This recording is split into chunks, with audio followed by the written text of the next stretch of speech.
Shalom Bapak Ibu yang dikasihi oleh Tuhan. Senang kita bisa berjumpa kembali di dalam ibadah hari ini Bapak Ibu. Bapak Ibu, di dalam Yesaya 43 ayat 1 berkata, "Tetapi sekarang beginilah firman Tuhan yang menciptakan engkau hai Yakub, yang membentuk engkau hai Israel. Janganlah takut, sebab aku telah menebus engkau. Aku telah memanggil engkau dengan namamu. Engkau ini kepunyaanku."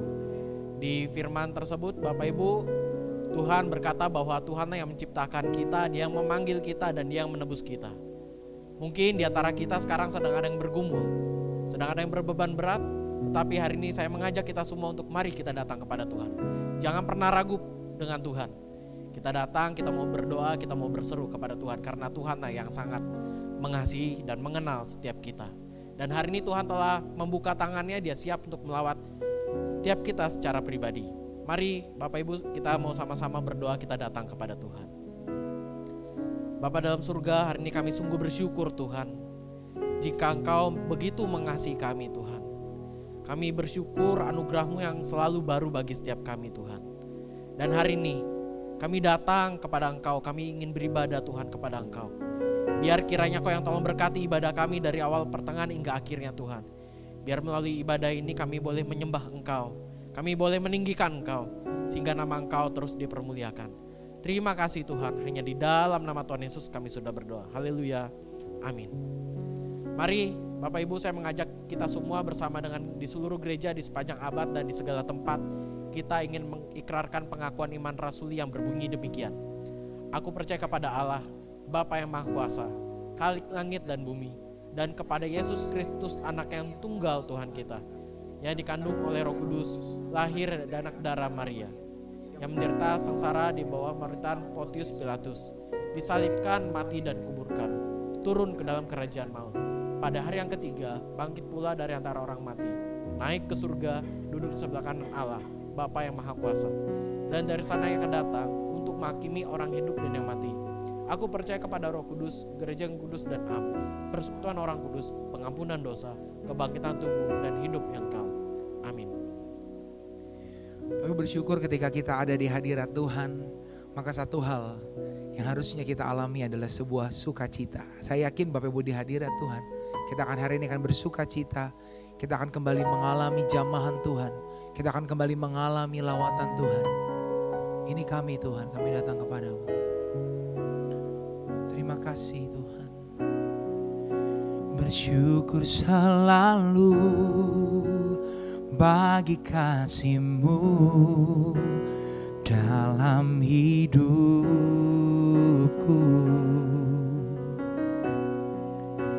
Takkan ku ragu atas rencana-Mu untuk masa depanku.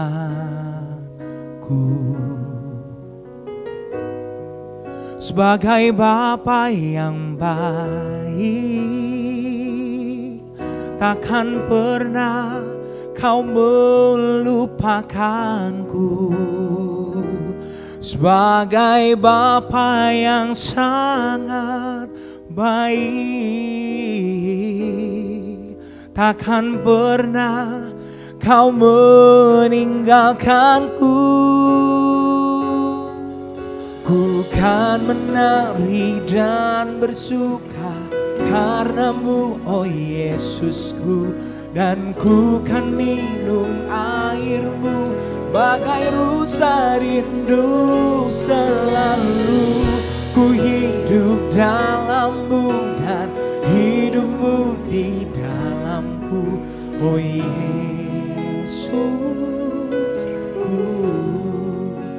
Kau sangat ku cinta. Oh, mari gereja Tuhan bersama-sama naikkan syukur-Mu dan katakan dari hati-Mu. Bersyukur selalu bagi kasih-Mu dalam hidup. Mari dengan iman angkat tanganmu dan katakan, takkan ku ragu atas rencana-Mu untuk masa depanku.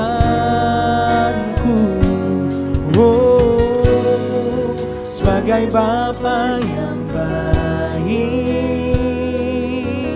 Takkan pernah Kau melupakanku. Sebagai Bapa yang sangat baik, takkan pernah Kau meninggalkanku. Mari angkat tanganmu yang percaya, nyanyikan. Bukan menari dan bersuka karenamu, oh Yesusku, dan ku kan minum airmu bagai rusa rindu. Selalu ku hidup dalammu dan hidupmu di dalamku, oh Yesus, Yesusku. Kau sangat ku cinta,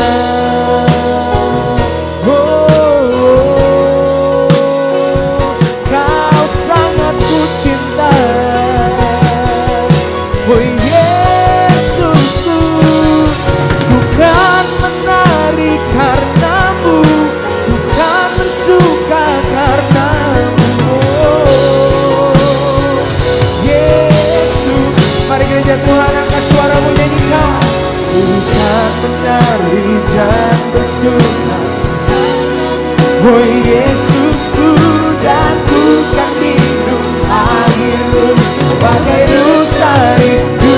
Selalu ku hidup dalammu dan hidupmu di dalamku, oh Yesus, oh Yesusku. Bukan menari, oh karenamu, oh Yesusku, dan bukan minum airmu bagai rusa rindu. Selalu ku hidup dalammu dan hidupmu di dalamku, oh Yesus, oh Yesusku, oh Yesusku, Yesusku, oh Yesusku. Kau sangat ku cinta. Berikan tepuk tangan buat Tuhan kita, haleluya. Lalu kita bersyukur bahwa kita punya Tuhan yang sungguh layak untuk kita cintai. Mengapa? Karena Dia mencintai kita terlebih dahulu. Karena Dia bahkan memberikan yang terbaik. Saya percaya tidak ada satu manusia pun yang bisa memberikan lebih dari apa yang Tuhan berikan kepada setiap kita. Karena Tuhan memberikan dirinya sendiri bagi setiap kita. Saya rindu hari ini kita boleh menundukkan kepala, kita mengakui dosa kita, sambil kita mengingat, karena itulah Tuhan harus turun ke dunia. Karena itulah Dia harus turun ke dunia mengorbankan dirinya bagi setiap kita. Dia tahu harganya begitu mahal, tetapi Dia tetap lakukan. Karena Dia begitu mencintai Anda dan saya. Mari tundukkan kepala kita di hadapan Tuhan dan akui dosa kita di hadapan Tuhan. Kami bersyukur kepadamu Tuhan. Kami mengaku segala dosa kami di hadapan-Mu Tuhan. Kau Allah yang setia dan adil. Mengampuni kami, menyucikan kami, mengubahkan hidup kami Tuhan. Terima kasih Tuhan, terima kasih Bapa. Jemaat Tuhan, dengarkanlah berita anugerah. Tetapi Allah yang kaya dengan rahmat, oleh karena kasih-Nya yang besar yang dilimpahkannya kepada kita, telah menghidupkan kita bersama-sama dengan Kristus. Sekalipun kita telah mati oleh kesalahan-kesalahan kita. Jemaat Tuhan, dengarkanlah, oleh kasih karunia kamu diselamatkan. Kami kagum akan kasih-Mu Tuhan. Dan biarlah hari ini kami menyanyikan kasih-Mu yang begitu indah dalam hidup kami. Kasih-Mu yang Kau ukirkan begitu luar biasa dalam hidup kami Tuhan. Terima kasih Tuhan. Oh, kasih yang sempurna telah ku terima darimu, bukan karena kebaikanku, katakan dengan iman, oleh kasih karuniamu, Kau pulihkan aku, layakkanku untuk dapat memanggil. Mari angkat tanganmu yang percaya. Kau beri yang ku pinta, saat ku mencari, ku mendapatkan. Ku ketuk pintumu dan Kau bukakan. Sebab Kau Bapa kami Tuhan, yang tidak pernah meninggalkan kami, kekal.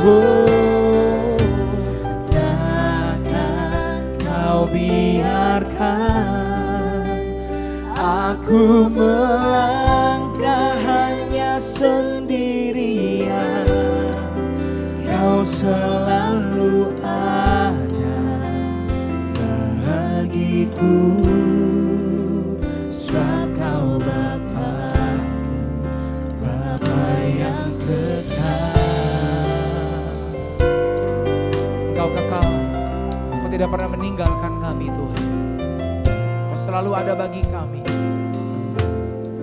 Mari sekali lagi jemaat Tuhan nyanyikan kasih yang sempurna. Kasih yang sempurna telah ku terima darimu, bukan karena kebaikanku, hanya oleh kasih karuniamu. Kau memulihkan kami Tuhan, melayakkanku untuk dapat memanggilmu.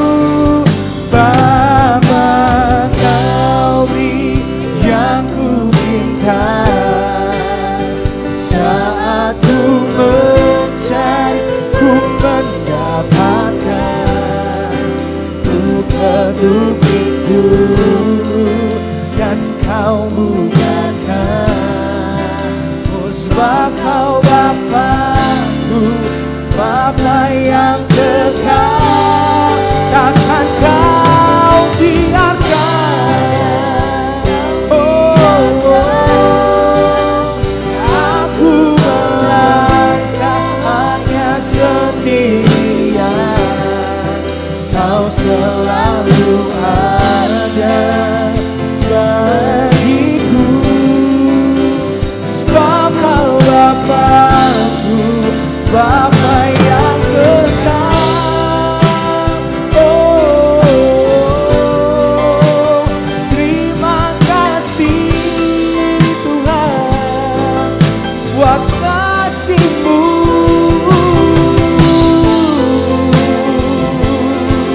buat pengorbananmu Yesus.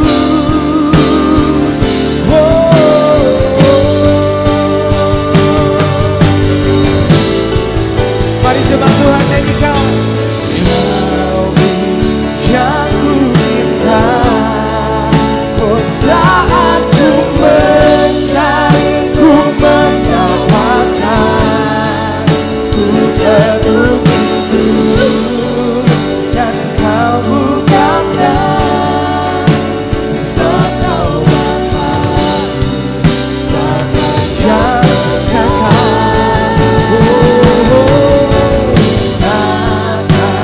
Kau biarkan aku melangkah hanya sendirian. Kau selalu ada bagiku. Amin. Sebab Kau Bapa yang kekal. Takkan Kau biarkan kami Tuhan. Kau biarkan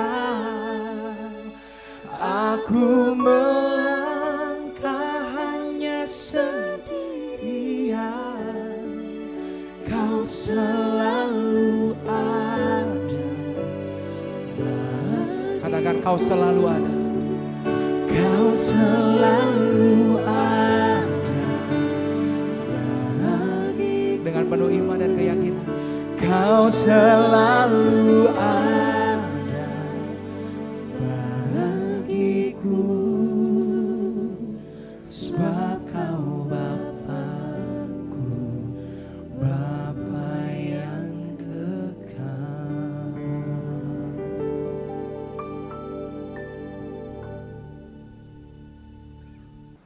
Selamat pagi, selamat siang, selamat malam bagi saudara sekalian jemaat GKBJ Taman Kencana dimanapun Anda berada yang sedang beribadah secara online. Shalom bagi kita semua. Bapak Ibu yang dikasihi oleh Tuhan, hari ini tema khotbah kita adalah 3M atau Misery, Mystery, and Mercy. Penderitaan, misteri, dan belas kasihan. Sebelum kita melanjutkan membaca bagian firman Tuhan, saya ingin mengajak Bapak Ibu sekalian untuk berdoa. Mari kita berdoa. Bapa yang Maha Baik, kami bersyukur Tuhan kalau pada hari ini kami diberi kesempatan untuk beribadah kembali. Walaupun ibadah kami kali ini masih secara online, kami mohon kiranya Engkau hadir di setiap kami ya Tuhan. Kau hadir bersama kami, menyapa kami, menolong kami untuk mengerti akan kebenaran firman Tuhan yang akan kami baca dan kami dengarkan penguraiannya. Mohon kiranya Engkau sendiri yang memakai hamba-Mu yang penuh dengan segala keterbatasan dan kekurangan, supaya mulut dan bibirnya hanya membicarakan kebenaran firman Tuhan saja. Terima kasih Tuhan, kami mau serahkan pembacaan dan penguraiannya ke dalam pimpinan Tuhan. Di dalam nama Tuhan kami Yesus kami berdoa. Amin. Bapak Ibu, saya ingin mengajak kita semua membaca bagian firman Tuhan yang terambil dari kitab Yeremia pasal 15 ayat 15 hingga ke 21. Yeremia 15 ayat 15 hingga ke 21. Saya akan bacakan bagi kita semua. Engkau mengetahuinya ya Tuhan, ingatlah aku dan perhatikanlah aku. Lakukanlah pembalasan untukku terhadap orang-orang yang mengejar aku. Janganlah membiarkan aku diambil karena panjang sabar-Mu. Ketahuilah bagaimana aku menanggung celaan oleh karena Engkau. Apabila aku bertemu dengan perkataan-perkataan-Mu, maka aku menikmatinya. Firman-Mu itu menjadi kegirangan bagiku dan menjadi kesukaan hatiku, sebab nama-Mu telah diserukan atasku, ya Tuhan Allah semesta alam. Tidak pernah aku duduk beria-ria dalam pertemuan orang-orang yang bersenda gurau. Karena tekanan tangan-Mu, aku duduk sendirian, sebab Engkau telah memenuhi aku dengan geram. Mengapakah penderitaanku tidak berkesudahan dan lukaku sangat payah, sukar disembuhkan? Sungguh, Engkau seperti sungai yang curang bagiku, air yang tidak dapat dipercayai. Karena itu, beginilah jawab Tuhan. Jika Engkau mau kembali, aku akan mengembalikan Engkau menjadi pelayan di hadapanku. Dan jika Engkau mengucapkan apa yang berharga dan tidak hina, maka Engkau akan menjadi penyambung lidah bagiku. Biarpun mereka akan kembali kepadamu, namun Engkau tidak perlu kembali kepada mereka. Terhadap bangsa ini, aku akan membuat engkau sebagai tembok berkubu dari tembaga. Mereka akan memerangi engkau, tetapi tidak akan mengalahkan engkau. Sebab aku menyertai engkau untuk menyelamatkan dan melepaskan engkau. Demikianlah firman Tuhan. Aku akan melepaskan engkau dari tangan orang-orang jahat dan membebaskan engkau dari genggaman orang-orang lalim. Bapak Ibu yang dikasihi oleh Tuhan, berbicara tentang misteri, M yang pertama, yaitu tentang penderitaan. Ya, pernah ada satu kali orang datang kepada saya. Dia bilang begini, Bu Iwan, tahu nggak? Di dunia ini ada dua tipe orang saja yang bisa menghadapi berbagai masalah. atau kuat, dua tipe orang yang kuat dalam menghadapi masalah. Oh ya? Siapa itu? Tipe yang bagaimana? Begitu ya. Lalu dia bilang yang pertama adalah orang gila. Hah? Saya kaget. Kok orang gila mampu menghadapi berbagai masalah? Lah bukannya dia gila atau kehilangan kewarasannya oleh karena dia nggak kuat terhadap masalahnya. Dia bilang itu waktu dia masih waras. Dia nggak kuat jadi dia gila. Tapi ketika dia jadi orang gila, dia adalah orang yang paling kuat dibilang. Karena coba pikirkan, ya, waktu dia waras, apa dia sanggup katanya jalan tanpa pakaian, tanpa selai benang? Dia sanggup? Gak sanggup. Itu masalah bagi dia. Dia gak akan bisa menanggung malu katanya ya. Gak bisa menanggung cacian, makian dari orang. Gak kuat dia. Tapi begitu dia jadi orang gila katanya. Ya dia menjadi orang yang kuat sekali menghadapi masalah katanya. Wah dicaci maki orang. Wah gak masalah. Gak makan pun gak masalah begitu ya. Wah makan makanan kotor gak masalah. Waktu waras dia justru gak kuat. Waduh, saya pikir argumentasinya sampai situ waktu itu ya oke lah boleh gitu ya.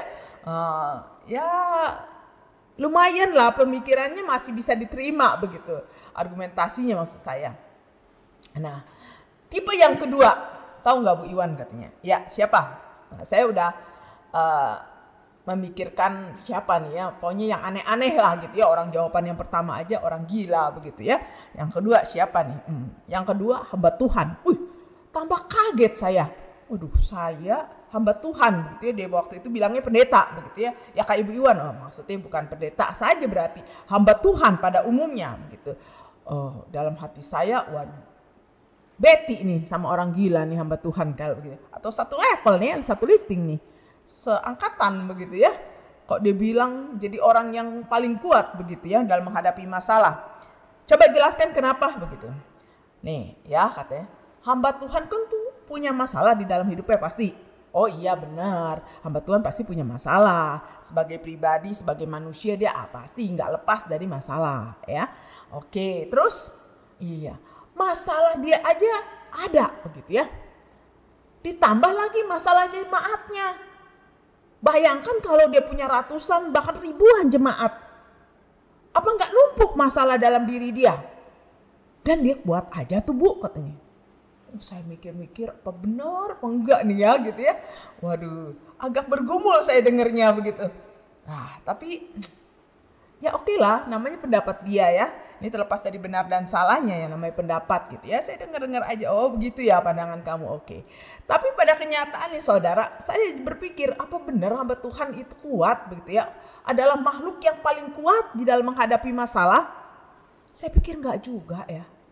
Ya belum kedapatan aja atau belum aja terekspos begitu ya. Ada hamba Tuhan jadi gila atau kehilangan kewarasannya. Karena begitu banyak masalah jemaat begitu ya. Ini kan belum ada sih yang saya dengar begitu ya. Mudah-mudahan nggak ada lah ya. Tapi saya juga nggak bisa jamin bahwa semua hamba Tuhan itu kuat berarti menghadapi masalah dia, masalah jemaat dan sebagainya. Tapi terbukti dalam kitab Yeremia yang baru saja kita baca bahwa Yeremia seorang hamba Tuhan bahkan seorang nabi yang luar biasa dipakai Tuhan ini punya masalah. Yang dimana dia sampai mengatakan sebenarnya istilah kasarnya, Tuhan aku gak kuat. Karena apa? Masalah datangnya begitu menghimpit dia. Kalau di ayat 18 kita akan bisa melihat bagaimana seruhan atau keluhan daripada Nabi Yeremia. Dikatakan penderitaanku tidak berkesudahan. Jadi bukan sekali tapi sekaligus mungkin ya. Sekaligus bukan sekali masalahnya tapi sekaligus banyak berenten. Begitu bertubi-tubi masalah yang dialami Yeremia. Bahkan sampai dikatakan lukaku sangat parah sukar disembuhkan. Ini bukan luka fisik saudara. Kalau luka fisik gampang disembuhkan ke dokter. Pakai tabib, pakai obat. Tapi ini luka batin. secara psikis, mentalnya sakit, jiwanya sakit. Sampai dibilang susah disembuhkan. Saudara, siapa Yeremia? Dia seorang nabi Tuhan. Kesukaannya firman Tuhan. Di ayat 16 kita tahu. Dia punya sukacita. Kegirangan firman Tuhan bagi dia. Satu kegirangan dia. Bahkan dia adalah orang yang melayani Tuhan dengan setia. Menjadi penyambung lidah Tuhan kepada bangsa Israel. Kepada umat Tuhan yang waktu itu sudah menyembah berhala, berselingkuh begitu ya. Tidak menyembah Tuhan. Nah, Yeremia mengalami penderitaan justru ketika dia melakukan pelayanan dengan baik. Ketika dia menjalani kehidupan sebagai hamba Tuhan, anak Tuhan dengan sungguh-sungguh dan tulus. Apa yang membuat dia tertekan? Saudara, dia harus menyampaikan hukuman, teguran Tuhan yang keras kepada bangsanya. Di satu pihak dia harus sampaikan. Di lain pihak dia juga sebenarnya mengasihi bangsanya. Cinta banget sama bangsanya. Dia rindu bangsanya ini bertobat. Ya, jangan sampai benar-benar hukuman Tuhan turun atas mereka. Harapan setiap pelayan Tuhan ya, ketika kita mau meluruskan orang atau mengajar orang, kita berharap orang itu bertobat dan berubah begitu ya. Saya yakin itu juga yang diharapkan oleh Yeremia, Nabi Yeremia. Tapi apa yang terjadi? Dikatakan dia tidak mendapat respon, bahkan responnya adalah kemarahan, kebencian. Dia dikejar-kejar orang yang pengen dilindungi, yang pengen diselamatkan, dikejar-kejar bahkan pengen dibunuh. Mereka menyerang Yeremia. Justru karena cinta Yeremia kepada mereka.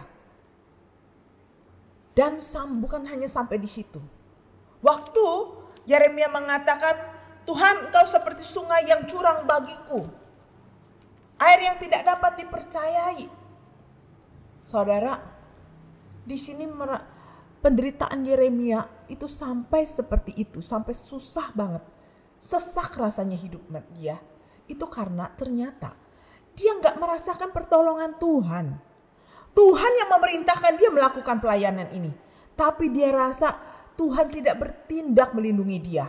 Tidak mengokohkan dirinya sebagai nabi. Dan tidak mengubah bangsa ini. Lihat saudara. Bayangkan menjadi Yeremia. Diutus Tuhan. Tapi Tuhan tidak ikut campur tangan rasanya. Saudara, ini satu penderitaan yang luar biasa. Itu terjadi bertubi-tubi. Sekaligus. Jadi berentet. Bukan hanya sesekali. Saya ingat saudara, tahun 2020 ini, kita membuka tahun khususnya bangsa Indonesia ini dengan bencana. Ya, kami kena dampak bencana banjir di awal Januari begitu ya. Bahkan saya ingat saya seharusnya khotbah di awal tahun gitu ya, khotbah pembukaan awal tahun. Tapi batal karena banjir. Ya, saya nggak bisa keluar rumah. Gereja juga kena banjir begitu ya. Di depan gereja bahkan jemaat lebih parah lagi. Banyak yang kebanjiran sampai tidak bisa keluar rumah begitu. Banyak yang kalau rumahnya nggak kemasukan air pun terkurung oleh air begitu. Nah, saudara, waktu kebanjiran yang pertama ya, saya masih lihat di WA gitu ya. Mereka masih bercandaan gitu, bahkan kasih kirim-kirim gambar TikTok, orang lagi TikTokan di tengah banjir begitu. Wah, seru banget kayaknya begitu ya. Jadi ajang ini, wah saya masih bersyukur jemaat masih ada sukacitanya bisa TikTokan di tengah banjir begitu. Tapi saudara, kemudian baru reda sebentar ya. Ada banjir lagi begitu ya. Lalu 2 kali, 3 kali, bahkan ada 4 kali. Saudara, mereka mulai tidak lagi bisa bersukacita. Kalau yang pertama mereka bilang gini, oke, nggak apa-apa banjir di awal tahun, berarti ini tandanya berkat Tuhan juga akan membanjiri kita sepanjang tahun. Itu katanya waktu itu. Tapi begitu kedua, ketiga, keempat, nah mereka sudah mulai diam. Mereka tidak lagi bisa mengatakan akan dibanjiri berkat Tuhan. Ya, bahkan mulai terdengar keluhan-keluhan. Ranjang baru saja dipasang, baru kering, atau ada yang baru ganti sofa, ganti ranjang, spring bednya, tapi kena banjir lagi berkali-kali, bahkan sampai mereka tidak bisa tidur di rumah. Ada yang atapnya jebol, ya. Rumah pastori pun ada yang atapnya jebol begitu ya. Saudara, kalau bertubi-tubi penderitaan, masihkah kita bisa merasakan sukacita? Masihkah kita bisa melihat, wow, ada sesuatu yang indah di balik penderitaan? Melihat ada kebaikan Tuhan. Saya ragu. Di awal April kita tahu ya, bukan hanya di Januari, Februari, lalu akhir Maret dan menjelang April kita tahu kita dapat kiriman ya pasti kiriman ini bukan sengaja gitu ya, kiriman yang tidak sengaja ya, terimport virus corona begitu ya, COVID-19 masuk ke Indonesia. Bahkan sampai sekarang istilahnya sudah 2/3 tahun nih kita jalani. Ya, penderitaan ini dari mulai April sih ya, penderitaan ini belum hilang, belum lepas. Malah sekarang menjadi-jadi begitu ya, melebar, meluas. Nah, masalah ini sampai sekarang belum bisa teratasi. Dan ini berdampak banyak bagi kehidupan orang-orang di Indonesia. Siapapun orangnya pasti mengalami. Mau penderitaan itu buat orang yang kaya, yang miskin, mau yang pintar, yang tidak pintar, semua bisa berdampak akibat coronavirus ini. Saudara, penderitaan menjadi bagian di dalam kehidupan kita. Menjadi sesuatu yang ada di tengah-tengah kita. Itulah yang dialami. Bahkan penderitaan yang berkali-kali bisa membuat orang sampai ingin menyerah, give up untuk menghadapinya. Nah, itulah yang dilakukan oleh Nabi Yeremia. Namun dia masih bisa datang kepada Tuhan, sekalipun dia harus mengatakan bahwa dia merasa Tuhan seperti sungai yang curang, air yang tidak bisa dipercayai. Berarti selama ini konsep daripada Yeremia mengakui bahwa Tuhan adalah air kehidupan, sumber kekuatan dan pertolongan. Namun pada saat itu Yeremia tidak mendapatkan itu semua. Makanya dia bilang, engkau seperti sungai yang curang Tuhan, air yang tidak dapat dipercayai. Di tengah penderitaan tidak terasa pertolongannya. Dia merasa Tuhan melepaskan dia sendirian. Ini perasaan Nabi Yeremia. Soal penderitaan memang harus dialami oleh setiap orang dan pasti dialami oleh kita semua. Bahkan penderitaan yang bertubi-tubi bisa datang pada siapa saja. Mau kaya, miskin, tua, muda, itu bisa terjadi. Seorang pemuda WA-an sama saya dari Wisma Atlet. Dia pasti terpapar COVID. Dia tertular karena ayahnya majelis kami yang akhirnya tidak tertolong begitu ya. Ayahnya meninggal, dia lalu kena COVID, masuk di Wisma Atlet. Setahun sebelumnya mamanya sudah menghadap Tuhan terlebih dahulu karena cancer. Lalu kemudian pada saat yang bersamaan waktu dia di Wisma Atlet, adiknya mulai kena DB, demam berdarah. Saudara, semua beruntunan. Lalu dia berkata kepada saya, "Ci, apakah saya tidak terlalu muda untuk mengalami atau menghadapi semua ini?" Dia bilang dalam pengertian, dia masih butuh bimbingan orang dewasa, masih butuh papa mamanya. Kenapa justru dia sekarang yang baru lulus sekolah, belum punya kerjaan, dan adiknya waktu itu belum lulus SMA, harus masuk universitas begitu. Tidak didampingi oleh orang tuanya. Satu-satunya yang dipunya waktu itu papanya pun diambil Tuhan. Saudara, saya waktu mendengar itu, saya cuma bilang, iya ya, kayaknya kamu mungkin di-upgrade, dipercepat, mengalami akselerasi, saya bilang, percepatan gitu ya. Saya setuju dia terlalu muda begitu ya, saya setuju. Tapi saya juga tidak bisa mengatakan apapun terhadap penderitaan yang dia alami. Saya tidak bisa bilang, wah itu ada rencana Tuhan yang indah. Saya tidak berani ngomong begitu waktu itu. Walaupun itu sebuah kebenaran yang ada. Saya belajar memahami penderitaan dia. Bertubi-tubi. Dan dia belum mengerti. Ini adalah M yang kedua. Kalau tadi kita bicara soal penderitaan yang dialami semua orang. Tanpa kenal siapa orangnya. Pasti semua dapat. Ada M yang kedua. Misteri. Juga itu sering mewarnai kehidupan kita. Seperti juga layaknya Nabi Yeremia.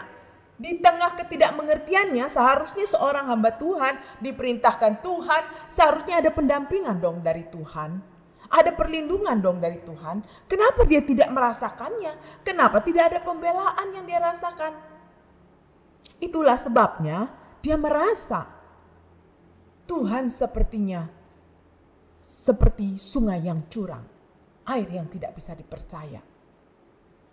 Soalnya di dalam kehidupan kita, ketika kita menghadapi berbagai masalah yang bertubi-tubi, kita mungkin bisa jatuh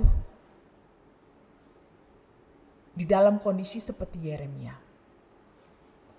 Meragukan pendampingan Tuhan. Karena kita nggak tahu apa sih baiknya bencana atau masalah atau penderitaan ini bagi saya. Nggak ngerti. Yang ada hanya rasa sakit. Apalagi belum mendapatkan penghiburan dan kekuatan. Yang ada hanya masalah. Yang kita nggak tahu apa manfaatnya. Soalnya dalam kehidupan ini, Tuhan memberikan kesempatan kita untuk mengalami banyak misteri. Banyak hal yang tidak terjawab di dalam kehidupan kita. Firman Tuhan sudah mengatakan di dalam Yesaya 55 ayat 9, setinggi antara bumi dan langit antara rancangan kita dengan rancangan Tuhan. Kita sulit sekali bisa memahami apa yang Tuhan rancangkan buat kita. Itu sudah Tuhan nyatakan. Artinya manusia tidak dapat menyelami pikiran Tuhan. Manusia hanya tahu sedikit. Dia berharap dengan cara pikir dia. Yang mungkin jauh berbeda dengan apa yang dipikirkan Tuhan. Itu yang dikatakan firman Tuhan. Banyak misteri di tengah-tengah kehidupan kita yang tidak terjawabkan. Kenapa saya, orang yang aktif di dalam pelayanan, harus mengalami masalah atau penderitaan bahkan penyakit yang seperti ini? Kenapa bukan orang jahat yang mengalami? Kenapa orang yang baik, orang yang dekat Tuhan yang mengalami? Itu juga merupakan sebuah misteri, bukan? M pertama misteri penderitaan, M kedua misteri. Tapi yang luar biasa di dalam perikop ini, kita juga bisa melihat M yang ketiga, yaitu mercy. Belas kasihan Tuhan. Ketika Yeremia berkeluh kesah dan hampir putus asa dan mengharapkan pertolongan Tuhan, Tuhan jangan lupa dong. Seolah-olah dia mengingatkan Tuhan, aku ini loh melakukan apa yang engkau kehendaki, menanggung celah atas namamu. Aku ini loh orang yang suka akan firman-Mu. Seolah-olah Yeremia bilang, Tuhan lihat kemari, jangan lupakan aku. Karena dia merasa dilupakan. Ketika posisinya seperti itu, Tuhan mengizinkan bahkan ketika dia seolah-olah begitu ya, protes sama Tuhan. Tuhan, kau curang. Kau tidak fair sama aku. Tuhan menjawab di ayat 19. Jika engkau mau kembali, aku akan mengembalikan engkau menjadi pelayan di hadapanku.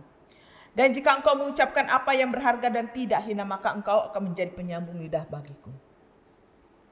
Tuhan menyatakan apa yang menjadi misterinya. Sekalipun engkau berkata, seolah-olah engkau tidak percaya, engkau merasa dicurangi, engkau curiga atas kebaikanku. Asal engkau kembali, aku akan menjadikan engkau pelayanku. Lalu kemudian dia nyatakan juga kehendaknya kepada Nabi Yeremia. Inilah mercy, belas kasihan Tuhan kepada Yeremia. Dia katakan, terhadap bangsa ini aku akan membuat engkau sebagai tembok berkubu dari tembaga. Ternyata penderitaan, kesusahan yang dialami Yeremia adalah proses pembentukan Tuhan buat Yeremia, supaya dia bisa menjadi tembok tembaga, tembok berkubu dari tembaga, di mana kalau diserang dia tidak akan roboh, dia tetap kokoh, kekar. Itulah rancangan Tuhan yang dinyatakan kepada Yeremia. Rancangan inilah yang kemudian juga mengubah pandangan Yeremia terhadap apa yang selama ini diyakini. Yaitu dia meyakini kalau dia utusan Tuhan, pasti dia akan didampingi Tuhan. Begitu ya. Itu sebenarnya ada kebenarannya, begitu ya. Dia pada saat itu mengatakan dia kecewa karena merasa kok Tuhan gak tolong-tolong.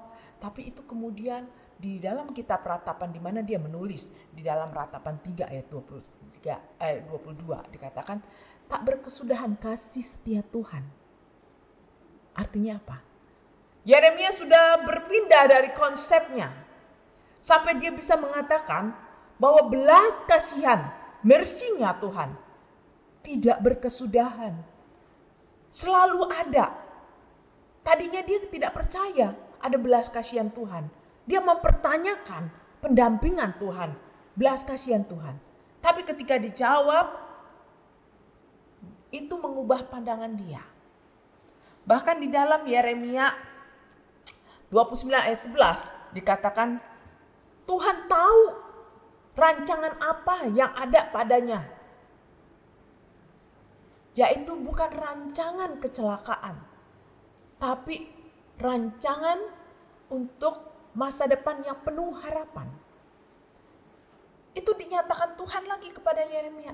Itulah yang membuat Yeremia kemudian di dalam kitab Ratapan bisa mengatakan, kasih setia Tuhan, mercy-nya Tuhan tidak ada habis-habisnya dalam hidup dia. Sekalipun ada penderitaan, ada misteri. Entah misteri selamanya atau misteri yang sementara selama Tuhan belum mengungkapkan.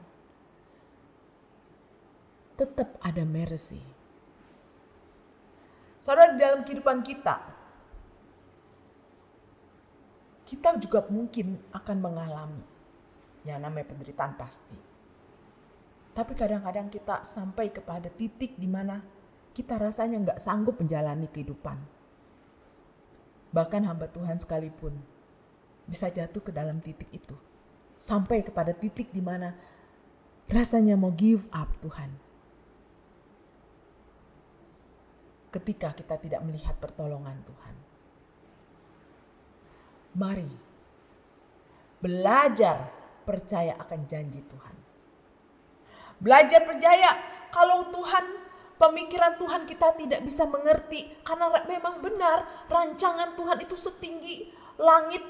Dan rancangan kita, apa yang kita ngerti itu hanya sebatas bumi. Itu jauh banget.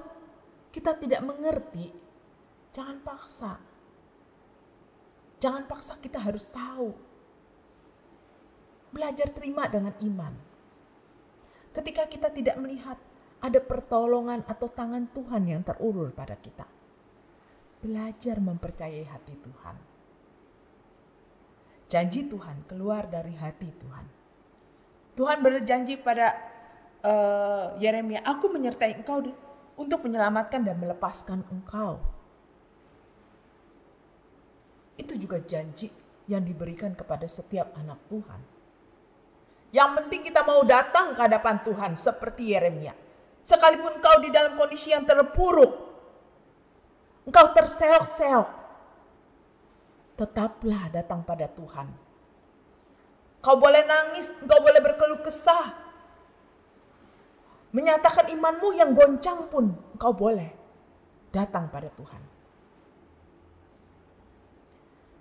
Kalau Tuhan berkenan, Dia akan ungkapkan apa yang menjadi kebaikan dari penderitaan-penderitaanmu.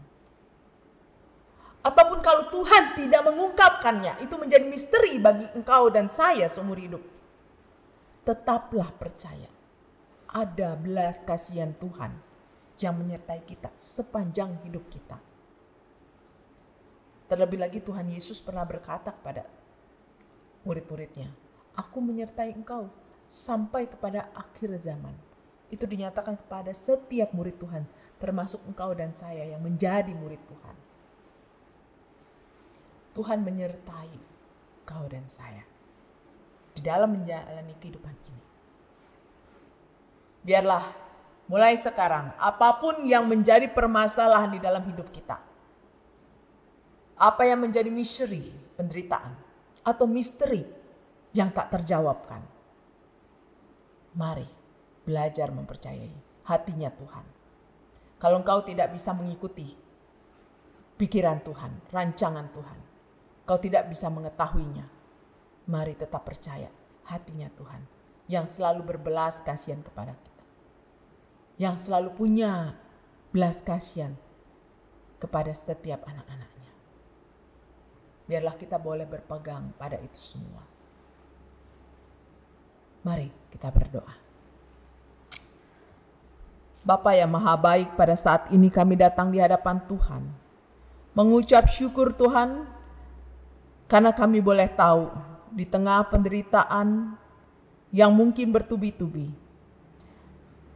di tengah ketidakberdayaan, di tengah ketidakmampuan kami melihat kasih Tuhan, uluran tangan Tuhan dan campur tangan Tuhan, kami boleh tetap mempercayai janji Tuhan, bahwa Engkau mengasihi kami, bahwa Engkau merancangkan sesuatu yang baik buat kami, bahwa Engkau menyertai kami senantiasa di dalam berbagai keadaan kami. Engkau tidak pernah akan melepaskan kami sebagai anak-anak-Mu. Engkau menyertai kami sepanjang hidup kami. Engkau selalu baik dan akan terus baik buat kami. Terima kasih Tuhan. Beri kekuatan kepada kami. Berbekal dengan kebenaran firman Tuhan ini, bantu kami menjalani kehidupan yang walaupun kami tidak tahu akan menjadi apa dan bagaimana hari depan, namun kami percaya Engkau Tuhan, belas kasihan-Mu akan ada bersama kami. Terima kasih Tuhan, berkati setiap anak-anak-Mu yang sudah mendengar kebenaran firman Tuhan ini. Suara manusia mungkin sudah berhenti, namun kiranya Allah Roh Kudus terus bekerja di tengah-tengah setiap hati anak-anak-Mu. Biarlah firman ini boleh menetap di hati mereka. Terima kasih Tuhan. Di dalam nama Tuhan kami Yesus, kami mohonkan doa kami ini. Amin. Kiranya kasih karunia Tuhan, kasih yang begitu besar dari Allah Bapa, penyertaan daripada Allah Roh Kudus, menyertai saudara sekalian, mulai hari ini, sampai Tuhan datang kedua kalinya. Haleluya. Amin. Bapak Ibu, saya percaya kita semua sudah diberkati oleh firman Tuhan disampaikan. Ini waktunya kita untuk meresponi berkat Tuhan dengan mengembalikan apa yang menjadi milik Tuhan. Bapak Ibu, kita akan memberikan persembahan kita. Setelah ibadah Anda dapat memberikan melalui QR Code yang ada di layar ataupun melalui rekening sesuai dengan gereja lokal kita masing-masing. Mari bersama-sama tundukkan kepala, kita berdoa di hadapan Tuhan. Terima kasih Tuhan karena Engkau memberi kepada kami terlebih dahulu sehingga kami dapat memberi kepada Tuhan. Tolong kami Tuhan untuk sungguh punya hati yang mau memberi dengan hati yang rela, dengan hati yang tulus. Biar persembahan ini sungguh menyenangkan hati Tuhan. Biar persembahan yang kami berikan sungguh untuk kemuliaan nama Tuhan. Berkati gerejamu yang mengelola, berkati gerejamu yang akan mengatur persembahan kami ini. Biar sungguh sepenuh-penuhnya digunakan untuk keperluan kerajaan Allah. Terima kasih Tuhan. Kami serahkan persembahan kami ke dalam tangan-Mu, hanya di dalam nama Yesus yang siap memberi. Bersama-sama dengan iman kita mau katakan amin. Mari bersama-sama kita bangkit berdiri. Kita mau mengembalikan segala kemuliaan, pujian hanya kepada Tuhan kita. Pujilah nama Yesus, malaikat bersujud, sembahkan mahkota mulia, beri hormat padanya. Sembahkan mahkota mulia, beri hormat padanya. Mari semua umat tebusan Tuhan nyanyikan pujian ini. Semua yang ditebuskannya bersyukur, bersujud, anugerahnya selamatkanku, beri hormat padanya.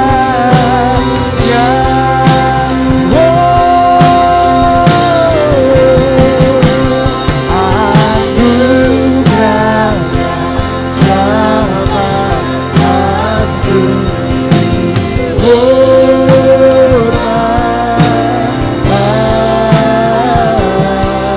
padanya. Berikan hormat padanya, beri hormat padanya.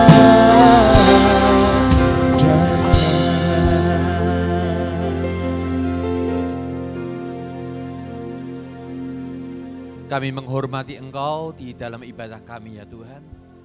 Sementara waktunya kami untuk keluar di tengah-tengah lingkungan kami untuk menghormati Engkau melalui perilaku kami, perbuatan kami, perkataan kami. Maka semua yang dikasih Tuhan, arahkan hati kita kepada Allah sumber segala berkat, dan terimalah berkat-Nya, kasih karunia Yesus Kristus menyertai Engkau. Biar apapun yang kau kerjakan berhasil bukan karena kuat gagahmu, tapi karena anugerah Tuhan itulah. Kasih sempurna dari Bapa Surgawi mengalir dalam hatimu, melimpah dan dinikmati oleh keluargamu, sesamamu, orang-orang di sekelilingmu. Dan kuasa dalam persekutuan dengan Roh Kudus menyertai engkau untuk mengalahkan segala dosa dan pencobaan, untuk menghadapi setiap tantangan dan persoalan, untuk menang dan menjadi saksi Kristus dimanapun engkau berada. Berani berkorban menderita demi kemuliaan Tuhan. Terjadilah hari ini sampai selamanya. Amin.